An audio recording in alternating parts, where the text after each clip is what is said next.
Diduga cemburu buta, seorang dosen wanita di Makassar bunuh suaminya sendiri.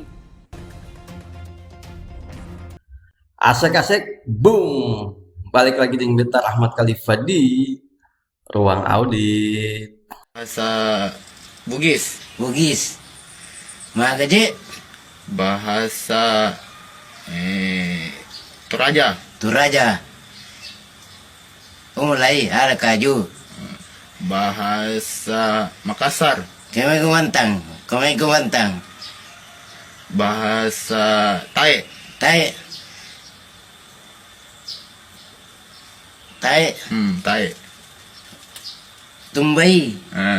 bahasa India, India. Nehi. bahasa Manado, Pinganai. Yeah. bahasa Cine, Cine. Oh, cijo.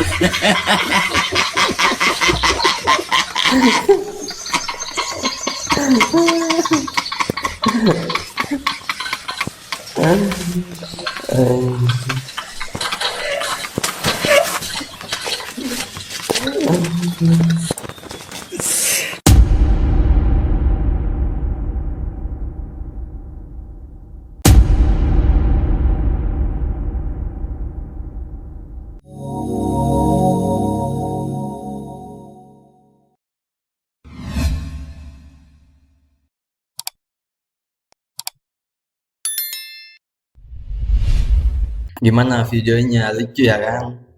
Asik. Jadi sebelum kata masuk di bagian tegang-tegang, alangkah baiknya kita melihat video lucu dulu ya kan? Oke Gandong, jadi akhir-akhir ini ada kasus yang bisa dibilang cukup viral lah ya. Kasus ini terjadi di Makassar, Sulawesi Selatan. Kalau kemarin Katong sempat bahas kasus suami bunuh istri dikarenakan api cemburu. Nah, ini juga sama. Awal mulanya kasus ini dikarenakan api cemburu juga Gandong. Cuma yang membedakannya, kalau kemarin itu kasus suami bunuh istri. Nah, yang ini istri bunuh suami. Jadi ada kebalikannya. Astagfirullah. Sadiki-sadiki bunuh. Sangka nyawa ini main bali di toko apa?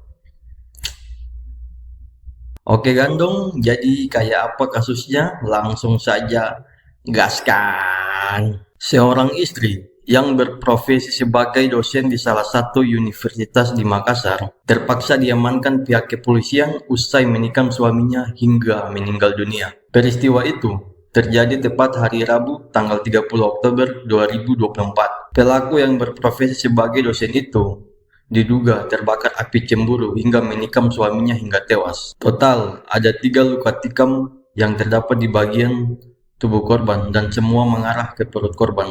Korban ditikam saat korban sedang tertidur pulas di dalam kamar di rumah korban itu sendiri. Pelaku yaitu Agustin yang berusia 41 tahun dan korban yaitu Nurdin Basri alias NB yang berusia 41 tahun. Nah, kayak yang beta bilang di awal, kasus ini ada sedikit kemiripan. Kalau kemarin kasus yang sempat beta bahas, yang suami bunuh istri yang pelakunya itu Agus Herbin Tambun alias Agus. Nah, dan ini pelakunya juga sama. Namanya Agus alias Agustin. Agustin ini merupakan salah satu dosen yang mengajar di salah satu kampus yang ada di Sulawesi Utara, Kota Makassar. Sementara suaminya atau si Nurdin Basri ini atau si korban ini, dia bekerja di Papua sebagai pemborong atau kontraktor. Singkat cerita, si korban ini dia datang dari Papua ke Makassar itu untuk menjenguk anak-anaknya sekalian berobat. Nah, anak-anaknya ini berpendidikan di Makassar. Jadi dari Papua itu dia mau ke Makassar sekalian berobat sekalian juga untuk menjenguk anak-anaknya ini. Ya, seperti keluarga pada umumnya lah ya. Ngumpul, ngobrol bareng, rasa rindu dari seorang ayah terhadap anak-anaknya kan pasti ada. Ayah mana sih yang tidak kangen sama anak-anaknya ya kan? Makanya si ayah ini dia rela meninggalkan pekerjaannya yang di Papua hanya datang ke Makassar untuk melepas rindu dengan anak-anaknya. Oke, lanjut ya. Pelaku dan korban dikaruniai 4 orang, 2 laki-laki dan 2 perempuan.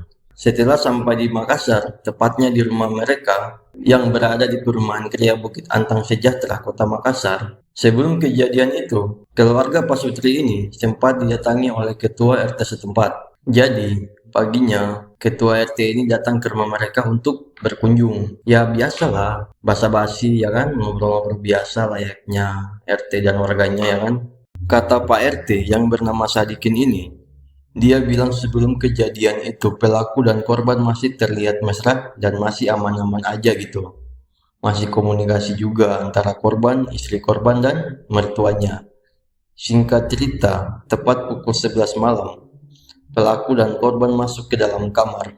Nah, pada saat itulah mereka cekcok dan mulai adu mulut. Diketahui Agustin atau si pelaku ini mencurigai bahwa si korban ini punya selingkuhan di Papua. Nah, dari sini katong sudah bisa menyimpulkan bahwa motif dari kasus ini apa gitu, ya kan? Setelah adu mulut antara korban dan pelaku, situasinya mulai mereda. Korban yang mungkin pada saat itu sangat kelelahan akhirnya langsung tertidur pulas di kamarnya.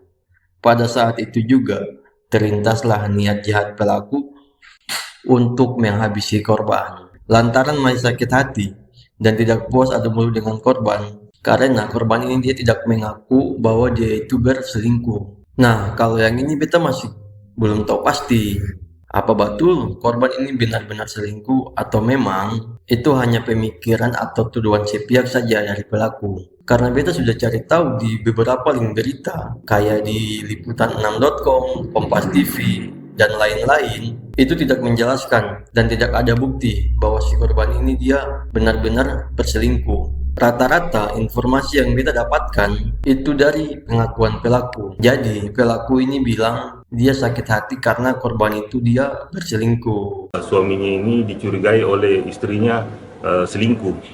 Begitu gandong. Ya, wallahu alam, katung sing tahu. Ya toh. Setelah mereka ribut dan korban yang sudah tertidur pulas, akhirnya pelaku berjalan menuju dapur untuk mengambil pisau. Pelaku kemudian menyembunyikan pisau tersebut di balik jilbabnya dan masuk ke dalam kamar. Pelaku lalu meletakkan pisau di samping kasurnya dan sempat ikut berbaring di samping korban. Melihat korban sudah tertidur, pelaku langsung melancarkan aksinya dengan menikam perut korban sebanyak 2 kali. Korban akhirnya terbangun dan sempat memeluk pelaku. Namun naas, korban malah tertusuk untuk yang ketiga kalinya. Dan pada saat itulah korban tersungkur ke lantai. Pelaku yang panik sempat meminta tolong kepada mertua dan anak laki-lakinya yang berinisial T. T yang masuk ke dalam kamar pun mendapati ayahnya sudah bersimbah darah dengan luka tusukan dari sang ibu. Korban pun sempat dilarikan ke rumah sakit Hermina untuk mendapatkan pertolongan pertama. Namun sayang, nyawanya tidak tertolong. Saat ini, pelaku sudah ditahan di Polsek Manggala, Kota Makassar untuk proses lebih lanjut. Dan diketahui juga guys, bahwa si pelaku ini sedang hamil 5 bulan alias sedang mengandung anak dari si korban ini. Astagfirullah, aduh mama saya nih, lagi hamil 5 bulan loh ini. 4 bulan lagi lahiran, tapi bisa begitu nih. Astagfirullah. Untung di saat korban peluk pelaku waktu itu pisau seng tatusuk di korban tumporo. Kalau seng, astagfirullahaladzim, Allahu Akbar. Astagfirullah, lanjut ya. Dan pada akhirnya pelaku dikenakan pasal 338 KUHP yang diancam karena pembunuhan dengan pidana penjara paling lama 15 tahun. Astaga, 3 periode dalam jeruji besi. Ya, itulah nasib Agustin saat ini. Oke gandong, jadi itulah kasus yang beta dapat sampaikan di video kali ini. Semoga saja ke depannya tidak ada lagi kasus yang terjadi seperti kasus serupa. Masalahnya sangat merugikan, terutama pada korban itu sendiri. Apalagi ini kan suami istri laki bini.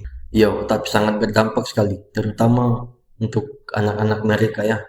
Ya, semoga korban husnul khotimah diterima di sisi Allah Subhanahu wa taala, ditempatkan di tempat surganya Allah yang paling terbaik, dan semoga saja pelaku bisa menjalani proses hukum lebih lanjut, dan semoga saja untuk anak-anak korban yang ditinggalkan diberi keikhlasan serta tabahan dan kekuatan dalam hidup ini. Oke, next lanjut, apalagi kasus yang akan katong bahas sama-sama, langsung saja baku hantam di kolom komentar.